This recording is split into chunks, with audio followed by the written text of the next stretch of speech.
В Ленске прошел смотр военно-патриотических клубов. На сцене Центра дополнительного образования 6 команд оспаривали звание лучших. Смотр-конкурс был посвящен 30-летию вывода войск из Афганистана. На мероприятии побывали наши коллеги.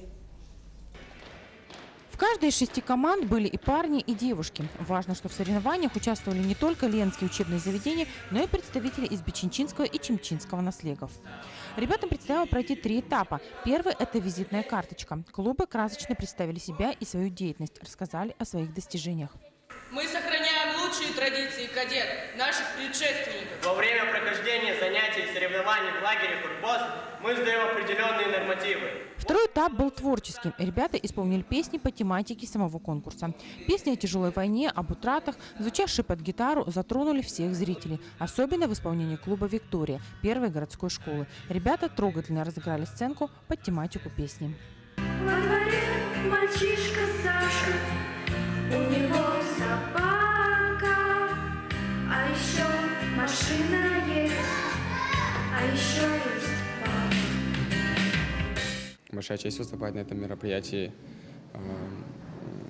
показать, как мы относимся к нашим ветеранам. Начали готовиться за месяц мероприятия. И каждый, как не каждый день, а в определенные дни в неделю ходили. Последний конкурс был самым зрелищным. Ребята выступили с оружием. В этом конкурсе важна была физическая подготовка. Выступление клуба «Беркут» второй городской школы вызвало восторг публики. Аплодировали ребятам стоя. К этому мероприятию мы готовились все вместе, сплоченно. Как мы узнали, мы обрадовались, потому что мы хотим еще раз победить, конечно же. И мы хотим показать наш клуб со всех сторон и с самой хорошей стороны, что мы дружные, добрые и позитивные. По итогам всех этапов, по оценке жюри, 3-е место досталось военно-патриотическому клубу из поселка Бичинча «Ястребы».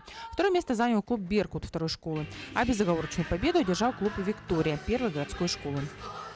Я думаю, самое главное, что дети получат, это заряд, пообщаются, получат заряд бодрости. И это все-таки у нас процесс патриотического воспитания во время вот таких мероприятий как раз и происходит. Все команды по итогам конкурса были награждены грамотами и медалями.